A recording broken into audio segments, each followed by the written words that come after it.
Bonjour, nous prions Dieu. Bien-aimé ton Père Céleste,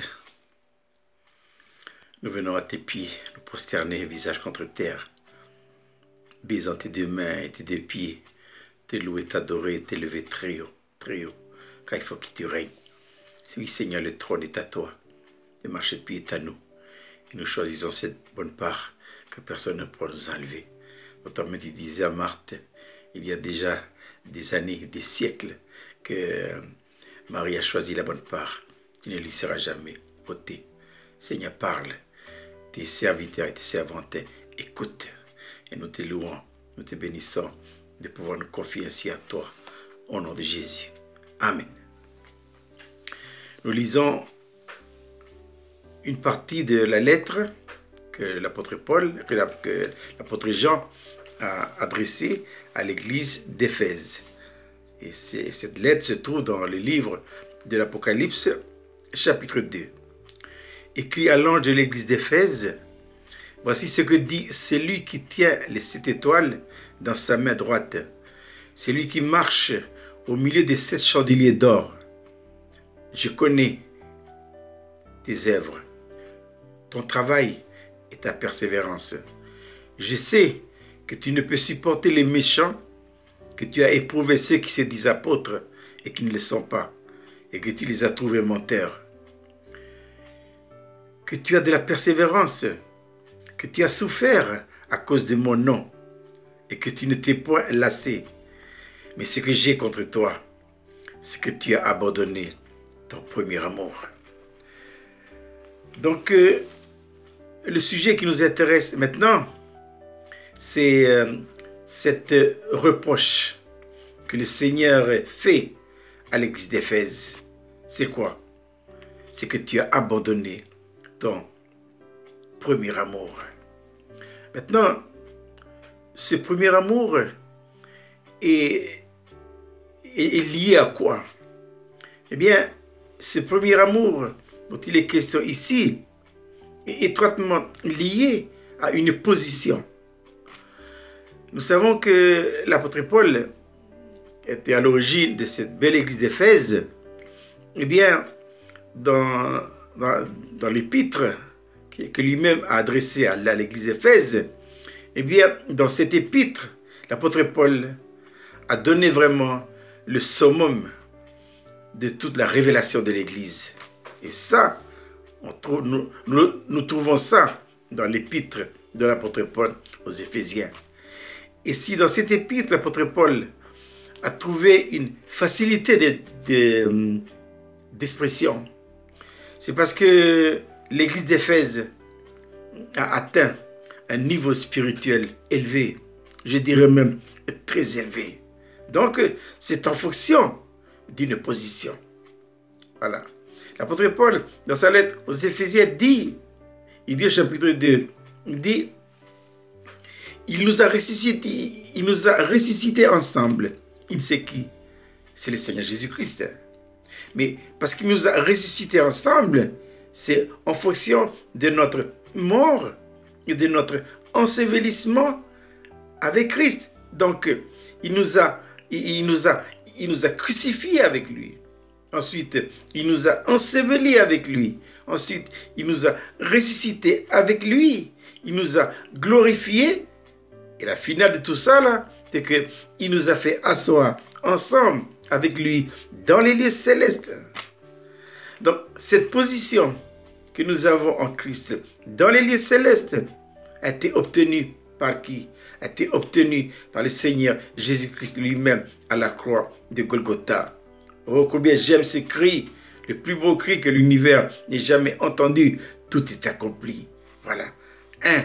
Jésus-Christ, le Seigneur Jésus-Christ a réglé une bonne fois pour toutes et pour toujours le sort de Satan, le péché, la mort et tout le royaume. Voilà.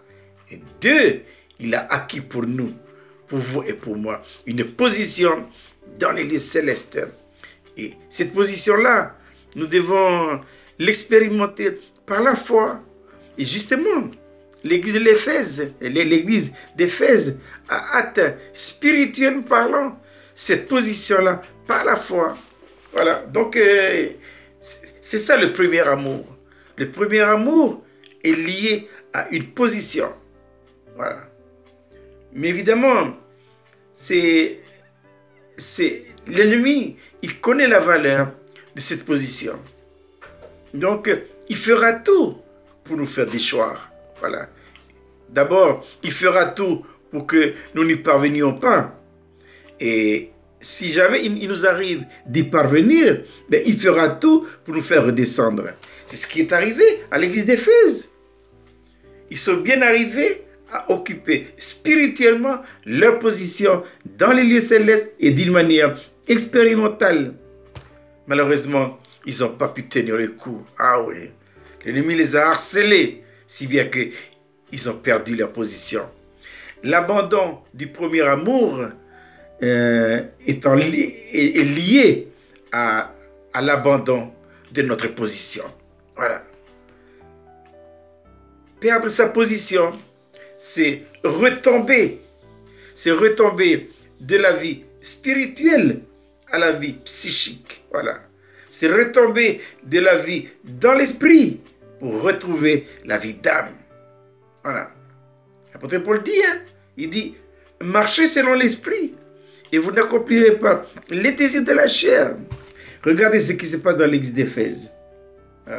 Bon, il continue à fonctionner, puisqu'il y a les services, il y a les études bibliques, il y a les réunions, il y a la louange, il y a l'adoration, il y a tout ça là. Mais l'apôtre Paul dit, c'est beau tous ces gens qui disent, c'est le Seigneur qui dit par la bouche de l'apôtre Jean.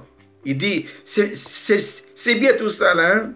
Il dit, je connais tes œuvres, je connais ton travail, je connais ta persévérance.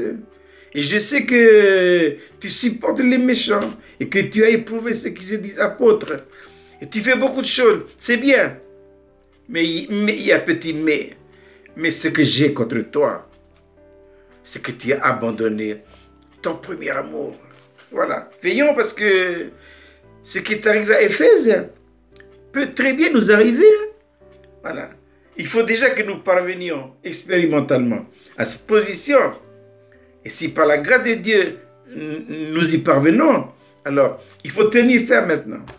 Et maintenant, que faut-il faire pour tenir ferme et maintenir notre position en Christ pour ne pas quitter cette position et du même coup abandonner notre premier amour?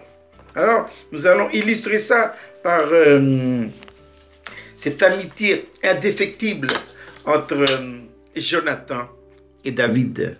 Nous savons que Jonathan, c'est le fils du roi Saül. Donc, c'est une image qui nous parle du Seigneur Jésus-Christ. David, c'est le fils d'Isaïe. Et c'est une image qui nous parle de l'Église. Voilà. Donc, pour prouver leur amour, pour sceller cet amour entre les deux, eh bien, Jonathan, qui, je répète, qui est une image du Seigneur Jésus-Christ, il a donné à David cinq richesses, voilà, que David doit à tout prix y maintenir. D'abord, le manteau.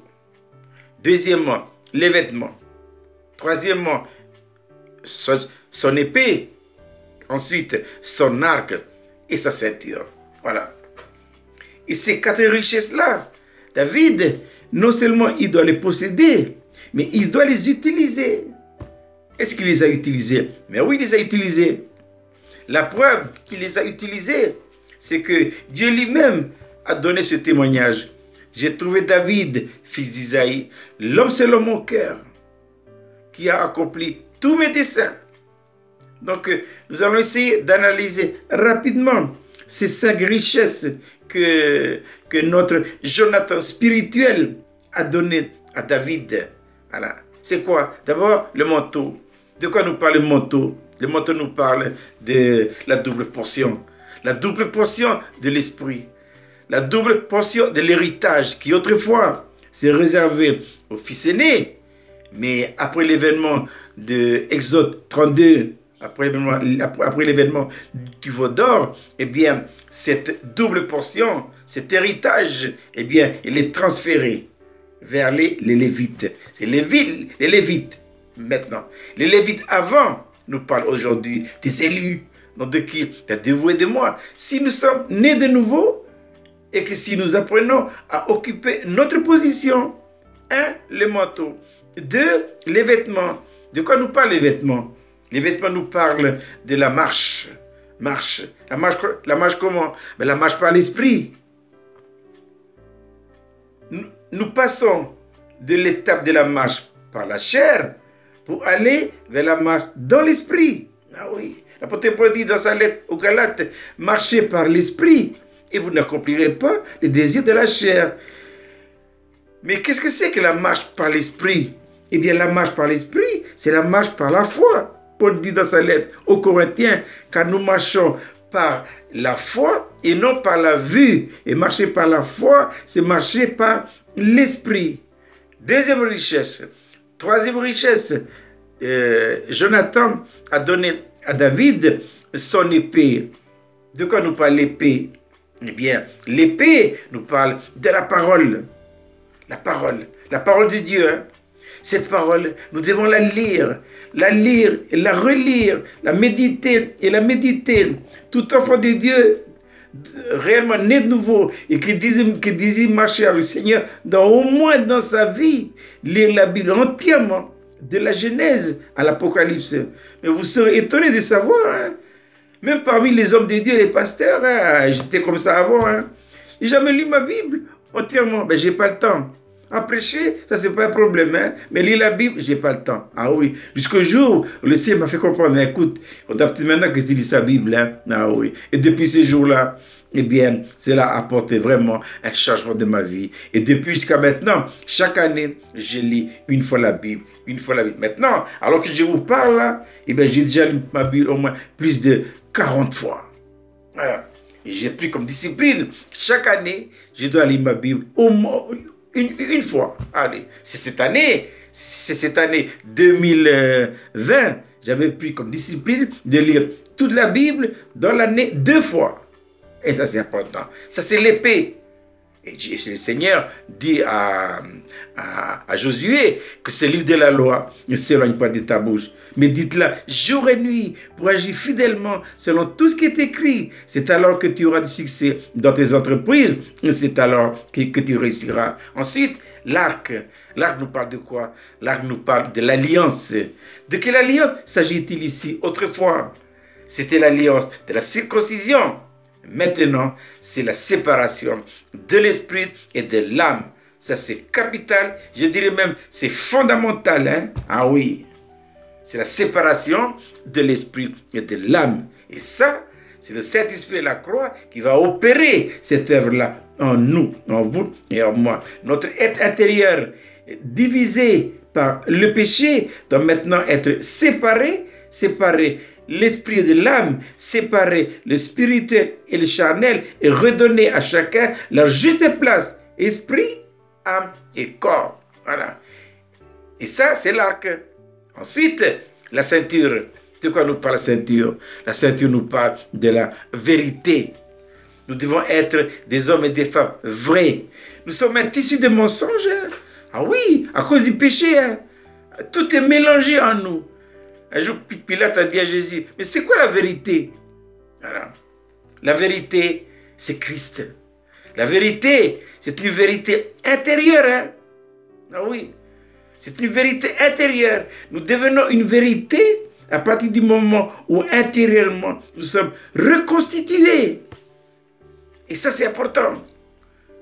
Donc, pour pouvoir être protégé du chute des lieux célestes, de notre position en Christ, pour maintenir cette position, qu'est-ce qu'il faut faire? Eh bien, il faut se revêtir de ces richesses que notre Jonathan spirituel nous donne.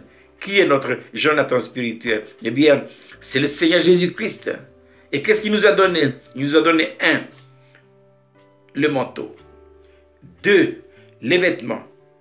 3, son épée. 4, son arc.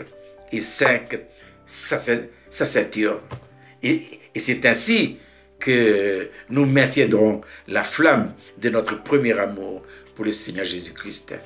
Nous prions. Bien-aimé Tante Père Céleste, et nous te remercions de la part de ta parole. Seigneur, accorde-nous de grâce de ne pas tomber de notre position, cette belle position que toi tu nous as donnée en ton Fils bien-aimé Jésus-Christ. Ô Seigneur, rappelle-nous, Seigneur, ces richesses que notre Jonathan spirituel nous a données, à savoir le manteau, les vêtements, l'épée, l'arc et la ceinture.